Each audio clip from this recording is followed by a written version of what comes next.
it would be nice to have some way to think about ethical problems, like a simple, powerful way, because a lot of times we get stymied. We come across a situation with our company or a choice, and it's difficult. We kind of have a sense of the right way to do it, but at the same token, if somebody asks us to try to explain what our thinking was, or we want to try to understand it, we have trouble explaining it. So I'd like to offer a simple, powerful way to go about thinking about it. A good choice is something that's good for you in time and space is best that we can determine. Let me unpack this a little bit. The good for you part should be pretty obvious. Good is something that helps make you wealthier, healthier, stronger, wiser, happier.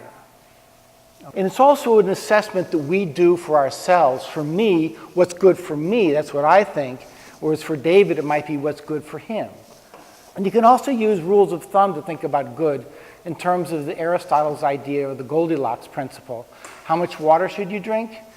Not too little, not too much, just the right amount, if you remember the Goldilocks story. I also sometimes use another way of thinking about good.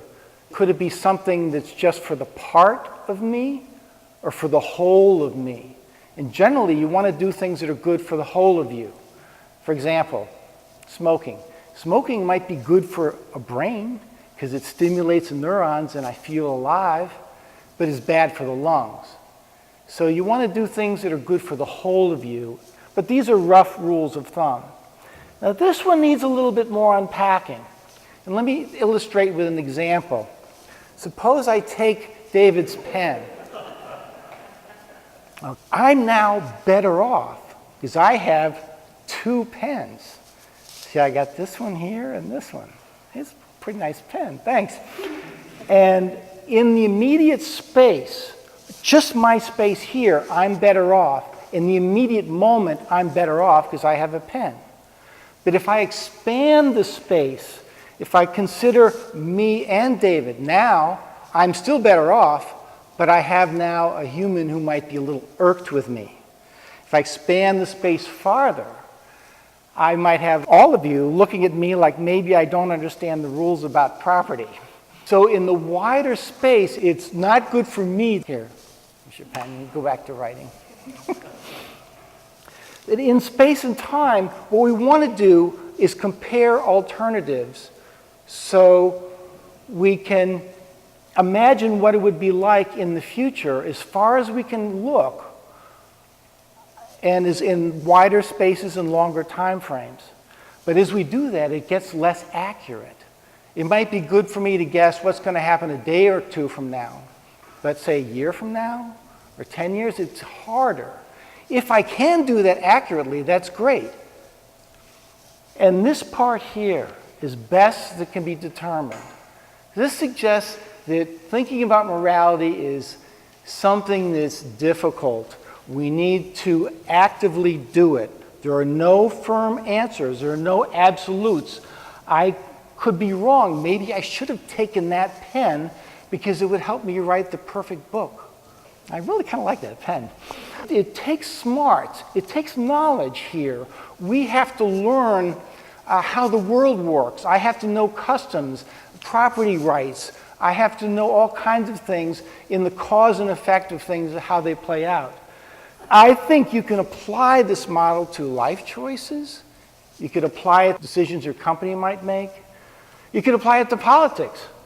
You know, what is it that the progressives tend to get wrong?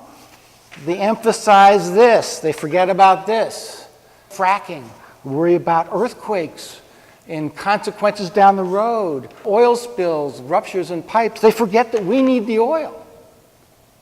What do the conservatives get wrong? Well, they tend to emphasize this and forget this. We need the oil. We got to drive. Forget about the mess. This is a more robust way of looking at it that takes into account the immediate goals that we need and the more distant goals in the future. It builds the present and the future together in a model that requires thinking. This is kind of one of my problems with altruism. Altruism is essentially like this. me giving my pen to David. Now, he's better off, but I have nothing to write with. People who tend to just give up their whole lives to serve other people, I don't think that's the best way to approach life. Like you could take the example of, say, a plastic bottle. Say, like if I'm thirsty, should I drink water from a plastic bottle? Well, I'm thirsty. I need it now. It's good for me now. But is that plastic bottle going to end up in a landfill? Or is it going to end up in the ocean swirling around? Maybe that's a good thing, because maybe birds will live on this island floating in the ocean and it'll become another continent. But we don't know. I've been bugged by questions of philosophy for much of my life.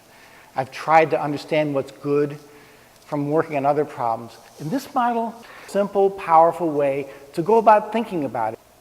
I hope you like it. Thanks for listening.